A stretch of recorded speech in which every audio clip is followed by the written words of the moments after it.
అందులో చేయొచ్చు.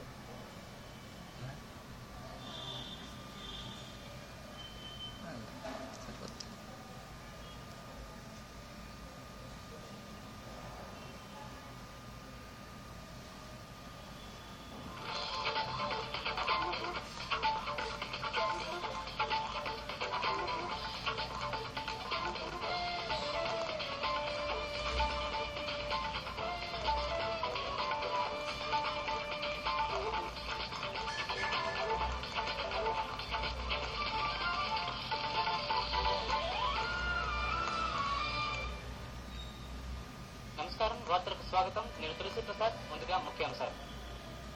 రాష్ట్రమంతటా బక్రీద్ పర్వదిన వేడుకలు. మీరాల మీదుగా మక్కా మసీదుల్లో ఈ ఉదయం జరిగిన ప్రత్యేక ప్రార్థనలు.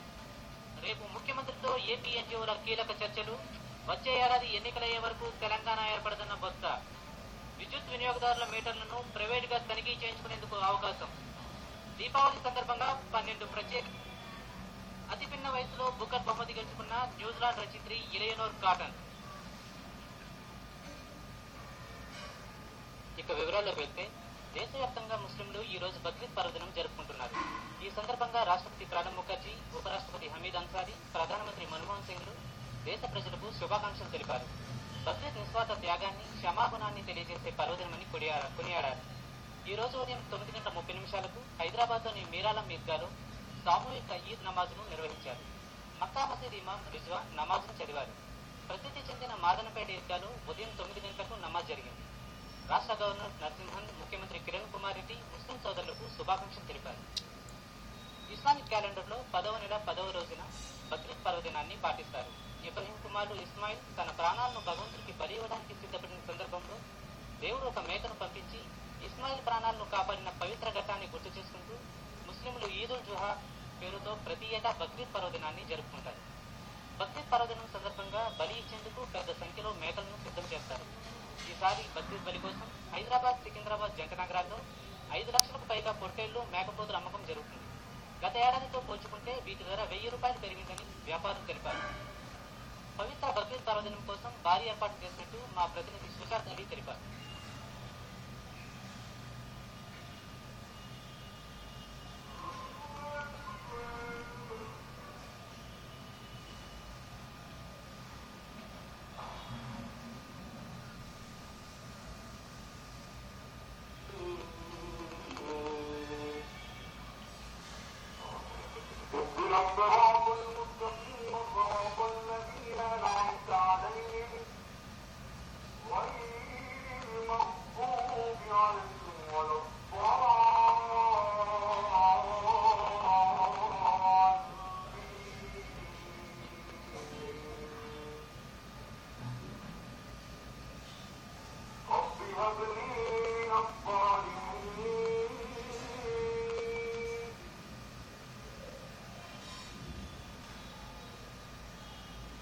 తుఫాన్ పీడిత ప్రాంతాల్లో పునరావాస పునరుద్ధరణ చర్యలు యుద్ధ ప్రాతిపదికన చేపట్టాలని ముఖ్యమంత్రి కిరణ్ కుమార్ రెడ్డి ఆదేశాలు జారీ చేశారు. క్యాంపు కార్యాలయంలో ఉన్నత స్థాయి సమీక్షా సమావేశం నిర్వహించిన కిరణ్ కుమార్ రెడ్డి తుఫానుకు ముందు జాగ్రత్తల చర్యలు చేపట్టి నష్ట నివారణకు సహకరించిన అధికార యంత్రాంగాన్ని అభినందించారు. తాజా పరిస్థితులపై మరోసారి సమీక్ష జరపాలని ప్రభుత్వ ప్రధాన కార్యదర్శి మహంతిని ముఖ్యమంత్రి ఆదేశించారు. కాగా ముఖ్యమంత్రి ఆదేశాల మేరకు రానున్న 24 గంటల్లో పూర్తి స్థాయిలో పునరుద్ధరణ చర్యలు చేపట్టనున్నట్లు మహంతి తెలిపారు. ప్రాథమిక అంచనాల ప్రకారం రాష్ట్రంలో ఫైలిన్ తుఫాను వల్ల 7,745 హెక్టార్ల విస్తీర్ణంలో పంట నష్టం జరిగిందని మహంతి తెలిపారు. మత్స్యకారుల కుటుంబాలకు 10 కిలోల చొప్పున బియ్యాన్ని అందజేస్తున్నారని, పునరావాస శిబిరాల్లోని అందరికీ అన్ని సౌకర్యాలు కల్పిస్తున్నారని ప్రధాన కార్యదర్శి మహంతి ప్రకటించారు. ఫైలిన్ తుఫాన్ తీవ్రత వల్ల శ్రీకాకుళం జిల్లాలో 212 సబ్స్టేషన్లు దెబ్బతిన్నాయి. 11 కిలోవాట్ల 323 ట్రాన్స్ఫార్మర్లు ధ్వంసమయ్యాయి. జిల్లాలోని 38 మండలాల పరిధిలో విద్యుత్ స్తంభాలు, చెట్లు కూలిపోయి రవాణా సౌకర్యాలు దెబ్బతిన్నాయి. 2061 గ్రామాల్లో అంధకారం నెలకొంది. బాధిత ప్రాంతాల్లో విద్యుత్తును పునరుద్ధరించేందుకు సిబ్బంది రాత్రింబవళ్లు పనిచేస్తున్నారు. 30 గ్రామాల్లో తాగునీటికి ఆటంకం ఏర్పడగా ట్యాంకర్ల ద్వారా నీటిని సరఫరా చేస్తున్నారు. వంశధార, బహుదా నదుల్లో వరద ప్రవాహం సాధారణ స్థాయికి చేరుకుంది. పునరావాస శిబిరాల్లో ఎక్కువగా మత్స్యకార కుటుంబాలు తలదాచుకుంటున్నాయి. కుటుంబాలను ఇళ్లకు పంపించేందుకు అధికారులు ప్రయత్నం చేస్తున్నారు. ప్రభుత్వ ప్రధాన కార్యదర్శి మహంతి స్వయంగా పునరావాస పునరుద్ధరణ కార్యక్రమాలను సమీక్షిస్తున్నారు. మన రాష్ట్రంలో 2-3 జిల్లాలకి తుఫాన్ తీవ్రత పరిమితం కాగా ఒడిశాలో పంట నష్టం నష్టం అధికంగా జరిగింది. తుఫాన్లో ప్రాణాలు కోల్పోయిన వారి కుటుంబాలకు 2 లక్షల రూపాయల చొప్పున ఎక్స్గ్రేషియాను ప్రధానమంత్రి సహాయ నిధి నుండి ఇవ్వనున్నట్లు ప్రధానమంత్రి కార్యాలయం ప్రకటించింది. తీవ్రంగా గాయపడిన వారికి 50,000 రూపాయల చొప్పున కేంద్రం ఇవ్వనుంది. ఒడిశా ముఖ్యమంత్రి నవీన్ పట్నాయక్ కూడా బాధితులకు సహాయాన్ని ప్రకటించారు. బీహార్ రాష్ట్రానికి కూడా తుఫాన్ తీవ్రత తాకింది. వందలాది గ్రామాలు వరద నీటిలో చిక్కుకుపోయాయి. బాధిత ప్రజలను కాపాడేందుకు యుద్ధ ప్రాతిపదికన చర్యలు చేపట్టాలని బీహార్ ముఖ్యమంత్రి నితీష్ కుమార్ అధికారులను ఆదేశించారు. ఏపీ ఎన్జీఓలు రేపు ముఖ్యమంత్రి కిరణ్ కుమార్ రెడ్డితో భేటీ అవనున్నారు. విభజన వలన ఉద్యోగులకు వచ్చే సమస్య ఏమిటో ఉద్యోగ సంఘాల నుంచి నివేదిక తీసుకుని పంపాల్సిందిగా కేంద్ర హోంమంత్రిత్వ శాఖ రాష్ట్ర ప్రభుత్వానికి సూచించిన నేపథ్యంలో ఈ సమావేశం జరగనుంది. ముఖ్యమంత్రి నిర్ణయం తర్వాత చర్చలు జరిపి భవిష్యత్ ప్రణాళికను నిర్ణయించుకోనున్నట్లు ఏపీ ఎన్జీఓల అధ్యక్షుడు అశోక్ బాబు తెలిపారు. సీమాంధ్ర ఎంపీలు 2 నెలల ముందే రాజీనామాలు సమర్పించి ఉంటే రాష్ట్ర విభజన సమస్య తలెత్తి ఉండేది కాదని అశోక్ బాబు అన్నారు. ఈ నెల 18, 19 తేదీల్లో కేంద్ర కార్యాలయం ముట్టడి ఉంటుందని అశోక్ బాబు ప్రకటించారు.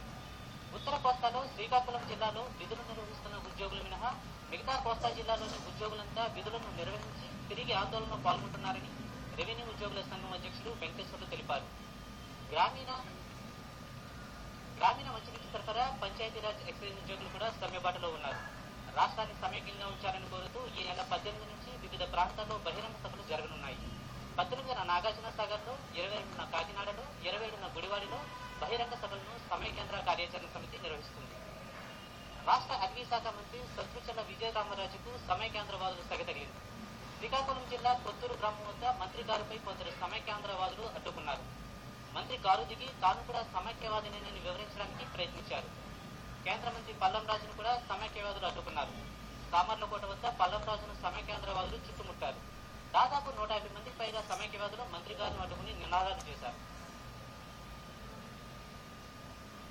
ప్రత్యేక తెలంగాణ బిల్లు 2014 ఎన్నికల తర్వాతే లోక్సభలో ప్రవేశపెట్టబడుతుందని పీసీసీ అధ్యక్షుడు బొత్స సత్యనారాయణ తెలిపారు. ప్రత్యేక తెలంగాణ బిల్లును సీమాంధ్ర శాసనసభ్యులు, మంత్రులు శాసనసభలో వ్యతిరేకించనున్నారని అన్నారు. సమైక్యాంధ్ర ఉద్యమం ప్రారంభమైన తర్వాత తొలిసారిగా విజయనగరం వచ్చిన బొత్స స్వగృహంలో ఏర్పాటు చేసిన విలేకరుల సమావేశంలో మాట్లాడుతూ సీమాంధ్రలోని 86 మంది కాంగ్రెస్ సభ్యులు ఒకే మాట మీద ఉన్నారన్నారు. రాష్ట్ర విభజన జరిగితే సీమాంధ్ర ప్రజల భయాన్ని పోగొట్టాలని, రైతులు, ఉద్యోగులు, విద్యార్థులకు భరోసా ఇవ్వాలని రాజకీయ పార్టీలకు ఆయన పిలుపునిచ్చారు. కాంగ్రెస్ నుండి ఎవరూ బయటకు పోరని, ఏ గూటి పక్షి ఆ గూటికే చేరుతుందని బొత్స వ్యాఖ్యానించారు. హైదరాబాద్ లోని ఒక ప్రైవేట్ ఆసుపత్రిలో చికిత్స పొందుతున్న తెలుగుదేశం నాయకుడు చంద్రబాబు నాయుడును ఈ రోజు డిశ్చార్జ్ చేశారు. అంతకుముందు ఆయన మీడియాతో మాట్లాడుతూ రాజస్థాన్, మధ్యప్రదేశ్, ఛత్తీస్గఢ్, ఢిల్లీ, మిజోరాం రాష్ట్రాల్లో వచ్చే నెల జరగనున్న ఎన్నికల అనంతరం తెలంగాణపై కాంగ్రెస్ పావులు కదుపుతుందని ఆయన పేర్కొన్నారు. ఆయా రాష్ట్రాల్లో ఫలితాలను బట్టి కాంగ్రెస్ వైఖరి తెలంగాణపై మారుతుందని చంద్రబాబు వ్యాఖ్యానించారు. ప్రస్తుతం దేశంలో రాజకీయ పరిస్థితి అనిశ్చితంగా ఉందని, వేచి చూడటం తప్ప మరేమీ చేయలేమని అన్నారు. వచ్చే నెల 5 రాష్ట్రాల్లో జరిగే ఎన్నికలు 2014లో ఏ పార్టీల కూటమి, యూపీఏ లేదా ఎన్డీఏ అధికారం చేపట్టేది నిర్ణయిస్తాయని అన్నారు.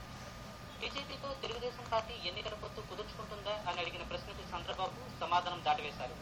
తెలంగాణ బిల్లు ప్రవేశపెట్టే ముందు సీమాంధ్ర ప్రజల సమస్యలన్నింటినీ పరిష్కరించాలని బీజేపీ కోరుతున్నట్లు చంద్రబాబు చెప్పారు. తెలంగాణ ప్రాంత హక్కుల పరిరక్షణకు అన్ని వర్గాలు ఒకే గొంతుతో నినదించాలని తెలంగాణ నేతలు అభిప్రాయపడ్డారు. బీజేపీ సీనియర్ నేత బండారు దత్తాత్రేయ ఆధ్వర్యంలో నిర్వహించిన అలై భలై కార్యక్రమంలో వివిధ పార్టీలకు చెందిన తెలంగాణ వాదులందరూ పాల్గొన్నారు. తెలంగాణ వంటకాలు, సంస్కృతి, సాంప్రదాయాలతో అలై భలై సంబరం జరిగింది. కాంగ్రెస్ సీనియర్ నేత, పార్లమెంట్ సభ్యుడు వి హనుమంతరావు తదితరులు ఈ సంబరాల్లో పాల్గొన్నారు. రాష్ట్ర విభజన సందర్భంగా 12 అంశాలపై ఏర్పడిన కేంద్ర మంత్రుల బృందానికి ఒకే గొంతు వినిపిస్తామని తెలంగాణ ఐకాసా చైర్మన్ కోదండరాం చెప్పారు. ప్రాంతాలుగా విడిపోయి మనుషులుగా కలిసి ఉండేందుకు తమ వంతు సహకారం ఉంటుందని పార్టీ నాయకులకు హామీ ఇచ్చారు. రాష్ట్రంలో విద్యుత్ వినియోగదారులు ఇక మీదట తమ విద్యుత్ మీటర్లను ప్రైవేట్ పార్టీ చేత తనిఖీ చేయించుకోవచ్చు. ఈ మేరకు ఆంధ్రప్రదేశ్ విద్యుత్ నియంత్రణ కమిషన్ ఉత్తర్వులను జారీ చేసింది. ఎవరైనా విద్యుత్ వినియోగదారులు తమ ఇంటి మీటర్ చెడిపోయిందని భావిస్తే దానిని ప్రైవేట్ పార్టీ చేత తనిఖీ చేయించుకోవచ్చు.